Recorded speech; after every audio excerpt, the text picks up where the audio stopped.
When tanks first appeared on the battlefields of World War I, they were lumbering, slow machines. By the end of that war, military strategists had learned that tanks were at their most effective when they were supported by attached infantry units.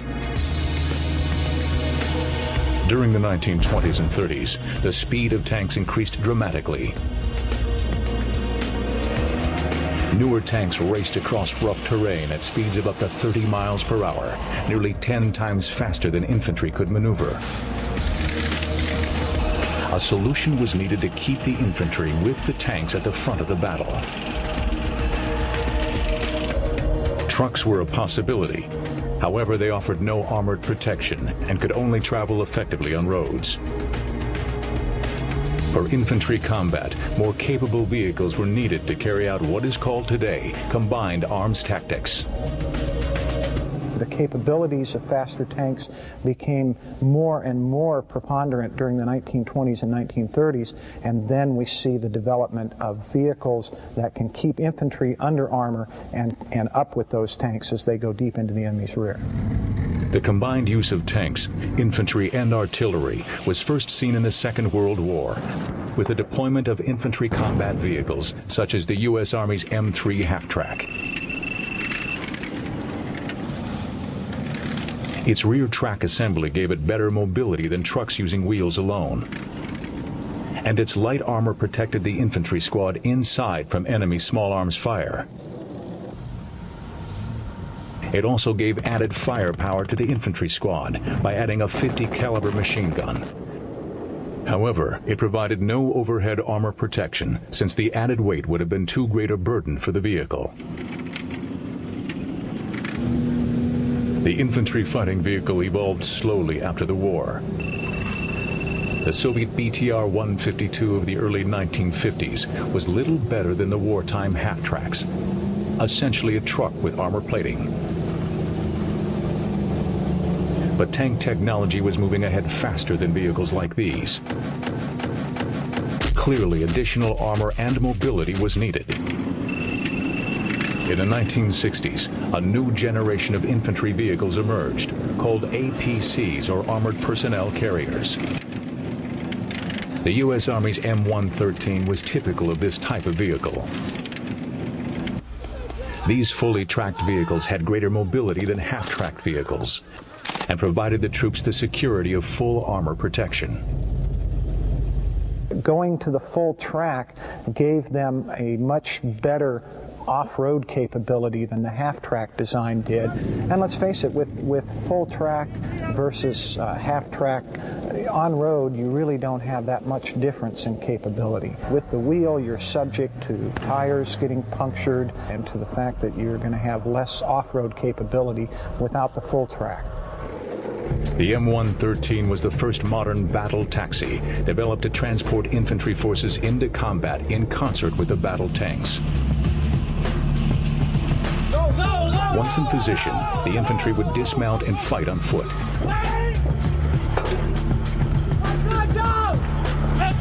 The M113 family of vehicles is the most widely produced American armored vehicle of all time, with over 80,000 manufactured.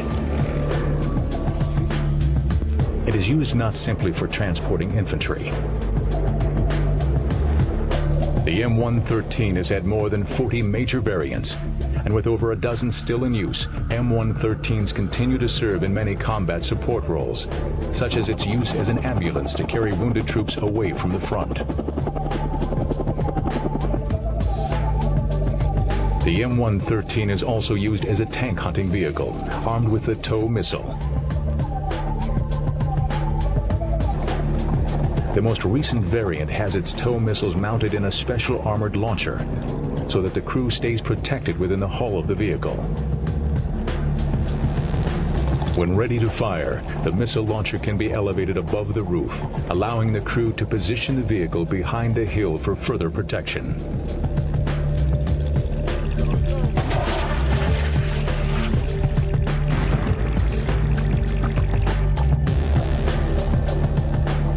The M113 has been widely exported around the world, serving in over 50 countries. In the 1991 Gulf War, the M113 not only served with the U.S. Army, but with the armies of other coalition forces, including the Egyptian and Saudi armies. The M113 is built of aircraft-quality aluminum, which has the strength of steel, but a much lighter weight. Its light weight permits a relatively small engine to power the vehicle while transporting a large payload cross-country.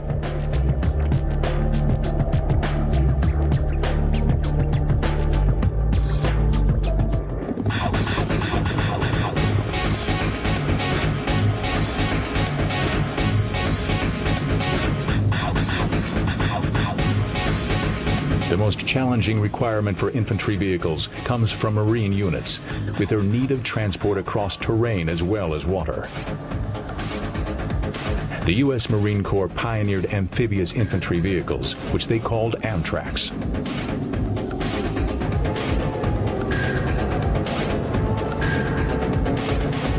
In the 1970s, they developed the Amphibious Assault Vehicle 7, which has undergone continual modification. It is larger than the M113, since greater size means increased buoyancy.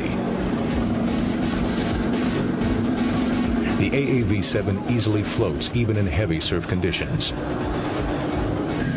Its propulsion in water comes from water jets located at the rear of the vehicle. On land, it relies on conventional tracks.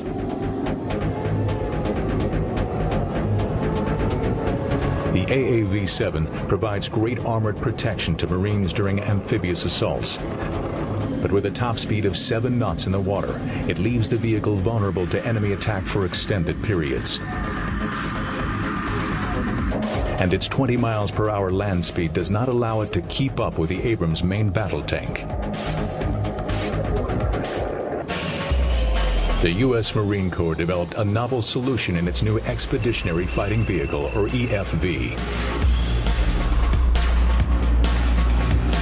This advanced amphibious assault vehicle utilizes a bow plane positioned at the front, which causes the 30-ton vehicle to rise out of the water as if on water skis.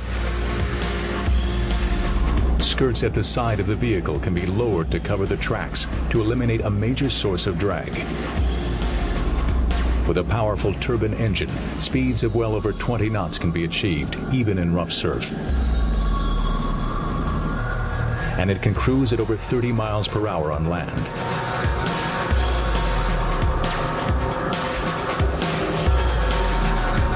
Not only is the EFV faster on land and in water than the AAV-7, but it also has better armored protection, making it the battle taxi of choice for the U.S. Marines.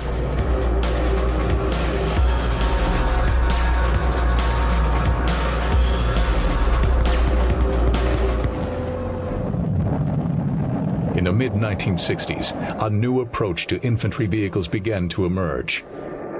The Soviet Army, convinced that modern land warfare might involve nuclear weapons, began designing an infantry vehicle that would allow the troops to fight from within the vehicle, rather than merely being transported to the front. While armored infantry vehicles of the day offered limited protection from the hazards of radiation and blasts, the troops were incapable of fighting from inside these vehicles. Firing ports were added, and the vehicles themselves were fitted with weapons, such as low-pressure guns or anti-tank guided missiles. The Soviet BMP-1 was the first of these new infantry fighting vehicles, or IFVs. In the mid-1960s, the German army began development of the Marder. Like the BMP, the Marder allowed the crew to fight from within.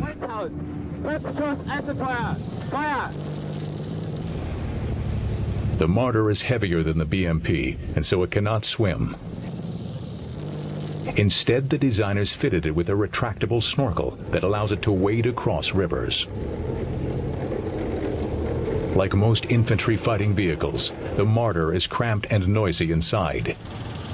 Infantrymen appreciate the armor protection that such vehicles offer, but they exit the vehicle with some relief.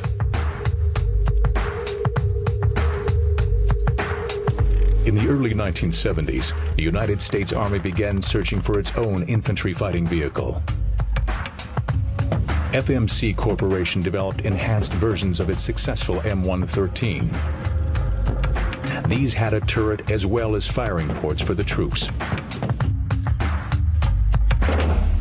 Although such a vehicle had distinct advantages over the older M113, it was still not enough for the U.S. Army. By the late 70s, the Army sought an armored troop transporter capable of keeping pace with their new M1 Abrams tanks without sacrificing armored protection or offensive capability. In 1981, these needs were met with the Bradley infantry fighting vehicle.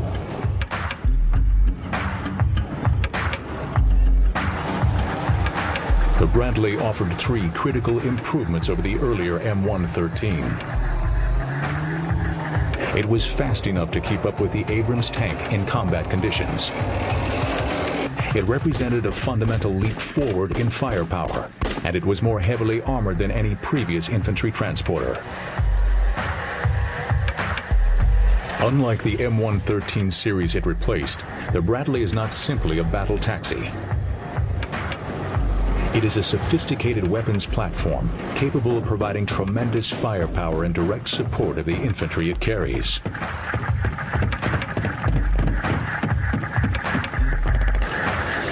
The 25mm Bushmaster cannon is stabilized, allowing it to be fired while the vehicle is moving. And the gunner can choose between high explosive and armored piercing rounds in single or multi-shot modes. In addition, the Bradley is fitted with a thermal imaging night sight, which allows it to fight day or night.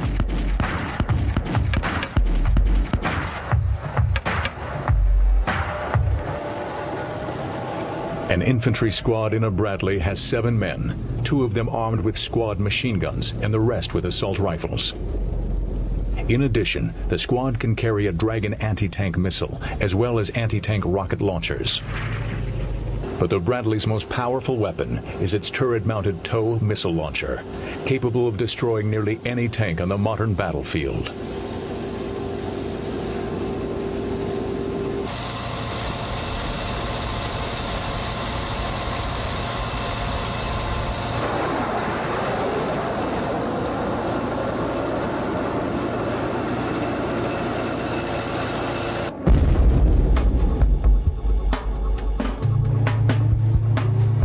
During the 1990s, Europe and the U.S. switched their attention from firepower to protection.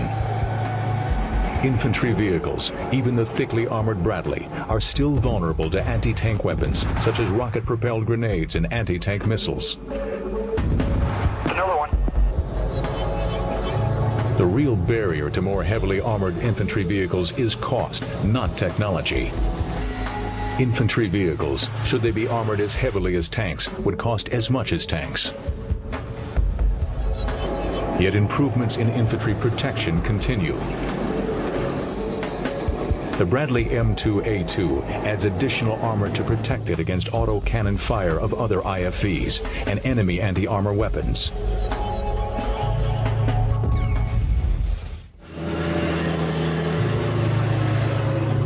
Tracked vehicles are more complex and expensive to operate than wheeled vehicles. In some areas, such as in deserts, urban areas, or dry plains, the terrain is suitable for either type of vehicle. For economy's sake, many armies have adopted wheeled infantry vehicles. These have little in common with the wheeled armored vehicles of the Second World War, having much more sophisticated all-terrain features.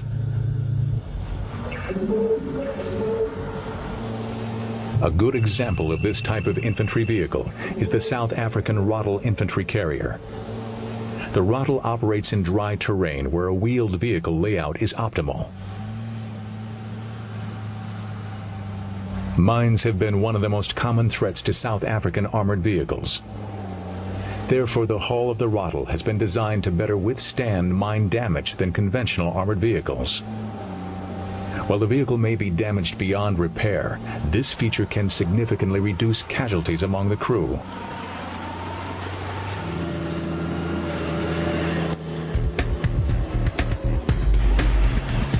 The French Army uses both wheeled and tracked infantry vehicles. Their tracked infantry vehicle is the AMX-10P, while their wheeled infantry vehicle is the Renault VAB. The heavy AMX-10P is used by mechanized forces committed to European defense, while the VAB is generally allotted to units of the Rapid Deployment Force.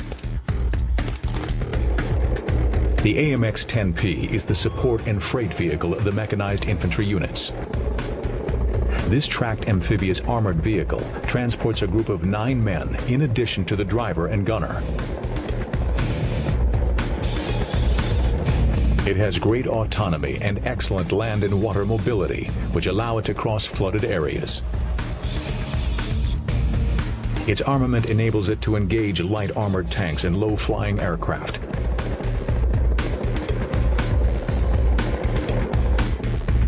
In 1998, France deployed the AMX-10P to the Balkans in order to help stem Serbian aggression in Kosovo.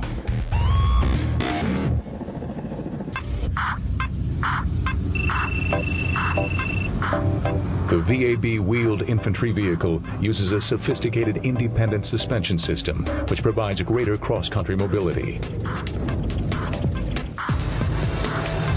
Compared to other IFVs, the VAB is quite spacious, able to carry up to 12 troops into battle.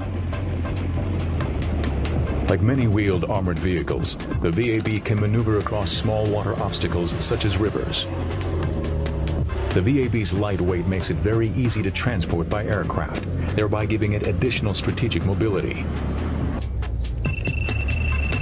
The VAB has also been extensively exported and saw combat duty during the 1991 Gulf War in both French and Qatari service.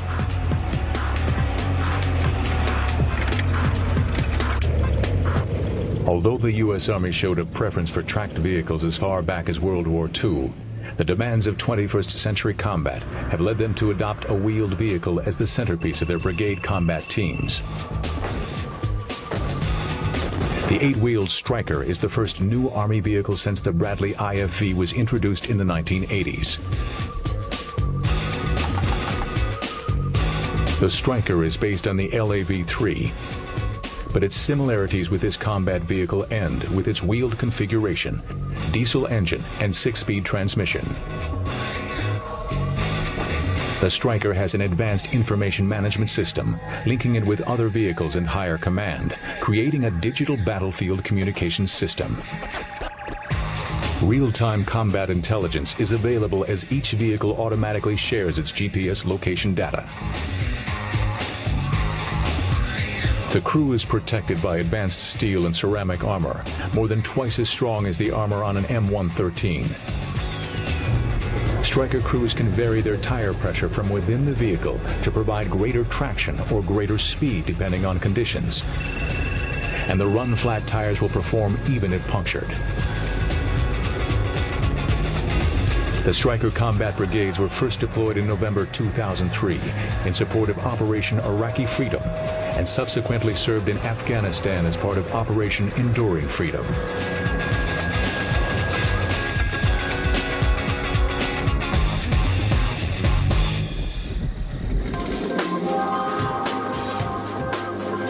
As innovative as the Stryker is, the real wave of the future can be found in the U.S. Armed Forces' latest efforts to develop hybrid-powered combat vehicles.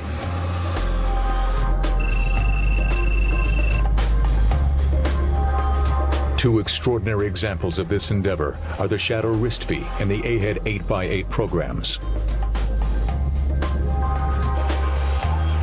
The RIST-V, for reconnaissance, surveillance, and targeting vehicle, was the first to utilize hybrid electric drives and in-hub motors.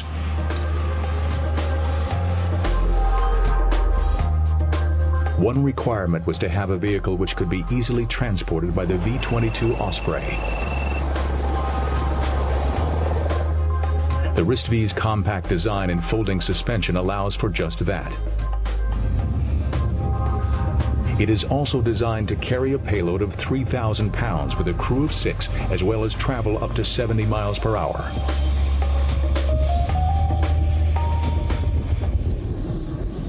The Advanced Hybrid Electric Vehicle, or AHED 8x8, goes even further in exploring the possibilities of hybrid design. The key technologies include magnetic motors installed in each wheel hub, advanced pneumatic suspension, and innovative hybrid wheeled or tracked steering. Its in-hub motors provide the high torque and exceptional range required for the most severe military applications, while the compressed air suspension allows for superior ride quality, cross-country mobility, and height control. And the AHED's unique capability of being able to switch between a wheeled and tracked configuration give it an extra degree of tactical mobility. The application of in-hub electric drives and hybrid power dramatically alters the vehicle's overall design. The removal of conventional transmissions, bulky suspensions, and drivetrains significantly increases the total internal volume of the vehicle, resulting in greater space for payload and crew. The AHED can carry a payload of 8 tons and has enough space to accommodate up to 12 crewmen.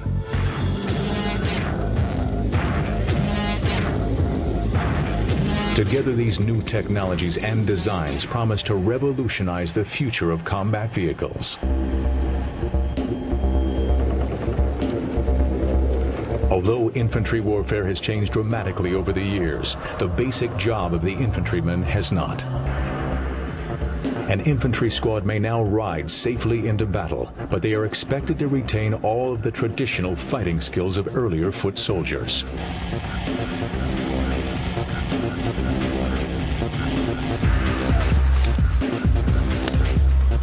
Technological advances have allowed more infantrymen to survive on the modern battlefield, but many new challenges lie in store for the infantry's combat vehicle.